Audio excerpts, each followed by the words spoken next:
Hello. Hi.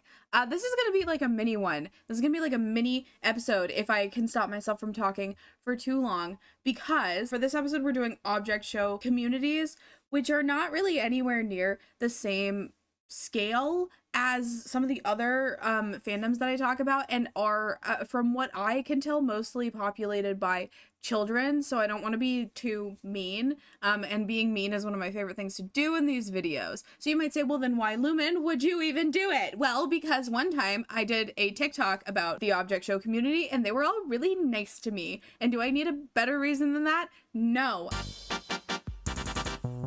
If you don't know what the Object Show community is, it is a sort of mini genre of shows that are mostly produced on YouTube, where all of the characters are objects. They're animated shows, and as far as I can tell, they were mostly inspired by this one main one that came out in 2010, which is the biggest one there's ever been, which is called Battle for Dream Island. They're usually in the form of sort of like a Survivor Total Drama Island style show, where all of the characters are competing for something, but there are some that are like not quite like that. But again, all of the characters are little animated objects, and some of the shows have like 50 characters in them, so you have no clue what's going on ever, because there's so many freaking objects. And when I say objects, I mean like tape dispenser, rock, paintbrush, coffee, table, plant, probably a plant.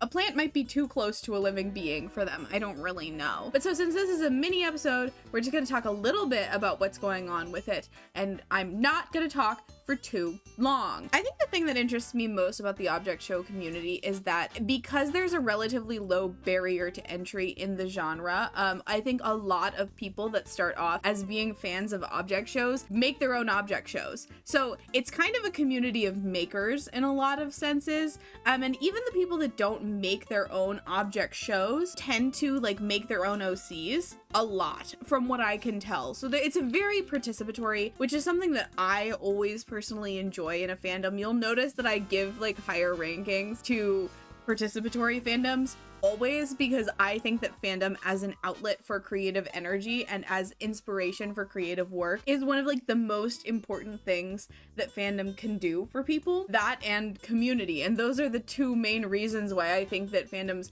despite all of the issues with them, are good things. So when you go through Twitter and Tumblr, you see a lot of that. You see a lot of fan art of some of the biggest shows, especially mostly Battle for Dream Island, I would say, still has probably the biggest influence. And then you see people making their own OCs. And yes, people shipped the objects. People shipped that boat with the Suez, the people shipped the boat that got stuck in the Suez Canal with the Suez Canal. People will ship anything. There's some discourse.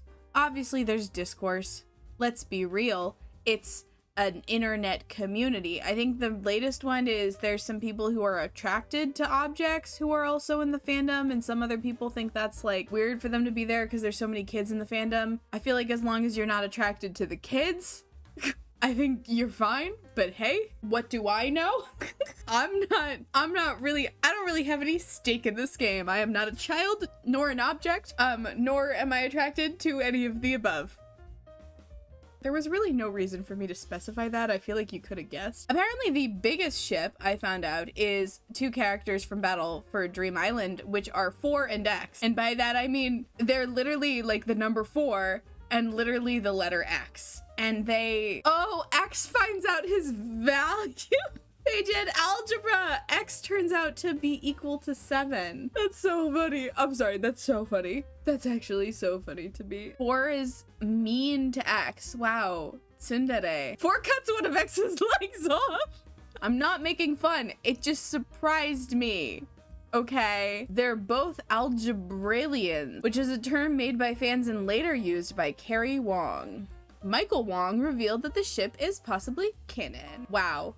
Slay. There is fanfiction also of at least Battle for Dream Island, and probably some other ones too, but there's like almost 1,000 works for Battle for Dream Island. I feel like I should probably watch it, shouldn't I? I should probably watch at least a little bit of it. Yeah, I know. She was so surprised. Really? Oh, for sure. I mean, it wasn't very big, just a little bug, but Flower went crazy. OMG, Flower is really afraid of bugs. Well, yeah. Flower thinks she's so fabulous. It's babies. This one's made, they were really little kids. That's okay. Or it sounds like, at least, it sounds like the voice actors are children. I don't know if that's true or not, but they do sound like children. Oh, yeah? No! Ice Cube, stop! Oh my god, they killed it! I like how there seems to be like no rhyme or reason as to which objects hang out together. Like, I would have thought that like it would be like pencil and eraser that would be hanging out, but no. The bubble hangs out with Ice Cube and a pin, I guess. Isn't Golf Ball bossy? I know. She is like a bossy bot. You know, a bossy robot? Well, a robot that was built to be its bossiest. I'd do anything to get away from her. Or Flower, or Woody, or Spongy. Well, then you're in luck. How? Well, everybody. They're building the island of luxury.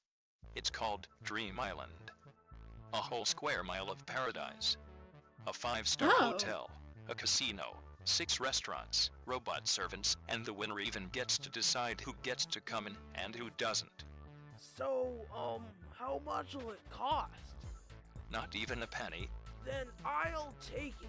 But what about everybody else? They wanted to, you know. I wouldn't give up that island for anything.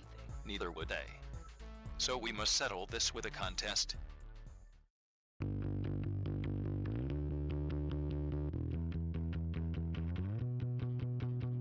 Okay, interesting. That was not what I expected. I knew it was a show for kids, obviously, but because like people who at least seemed to be teenagers were the ones that asked me to talk about it originally, I didn't realize like quite how much for kids it was, but it does make sense considering this episode is like 13 years old. Also, the amount of people in the comments, I saw one person in the comments that claimed that they found the series when they were like 2 years old and they'd been watching ever since, which no, you didn't. You would have to be, I don't know what kind of 2-year-old is able to like navigate YouTube, find a series like this, and then continue watching it.